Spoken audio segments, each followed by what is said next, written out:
Hey, this is Marc Goldberg from Marc Vlogs Watches, and today we are going to torture a G-Shock. We're going to throw it down. We're going to do that on multiple surfaces from varying heights. We're going to see if this watch is damaged in any way, shape, or form.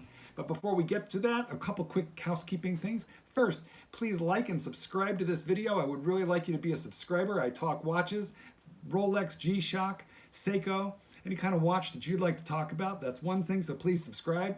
Please squish the like button on this video. I would appreciate it. And I will be shooting watches with a gun. So if you've got a watch, whether it's functional or not functional, that you could stand apart with, I'm going to put my shipping address right here. Send me a watch and I'm going to shoot it in super slow-mo. In the meantime, there's a custom that we watch guys have when we make watch videos. We call it the quick wristwatch check. And here's mine right now.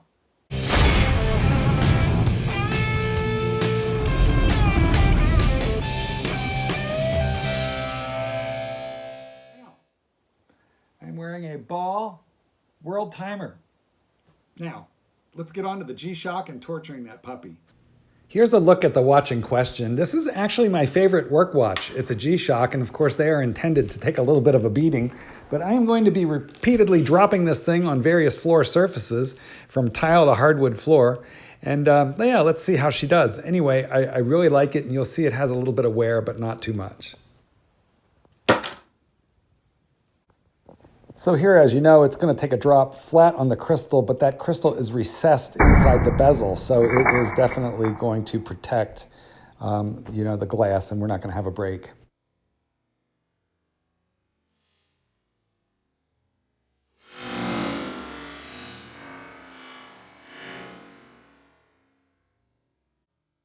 Here I'm dropping it on the edge so I can see how that edge drop is going to affect it because the crystal is so well protected from a drop when it hits flat. So let's hit it on the edge.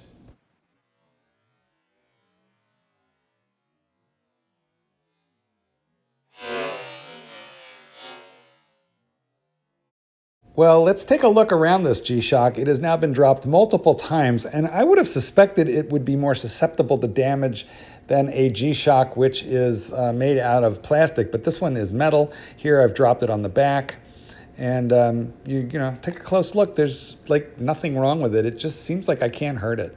Let's do it again with another drop here. I'll show you this in slow motion. It's going to hit in the wood on the edge, and then we'll pick it up and have a look around. But this is a very tough watch, and I would have really expected to see cosmetic damage to the bezel, to the case. And when you're looking around it, you'll see there's maybe one tiny ding somewhere in the metal, but boy, it takes a licking and keeps on ticking. I like this watch a lot because not only is it tough, but it's extremely waterproof, and it has world time as well as a stopwatch type of chronograph timer. I find that really handy for when I'm working and need to time different things. So here's the quick look around, and cosmetically, it's perfect. There's not a mark on it. It was dropped multiple times on tile, and then again on hardwood, and the distances ranged from 4 feet to 2 feet for these various drops. So I can tell you what, they're not messing around when they call it a G-Shock. It really does work, and it really does last. And quite frankly, this is a really handsome watch.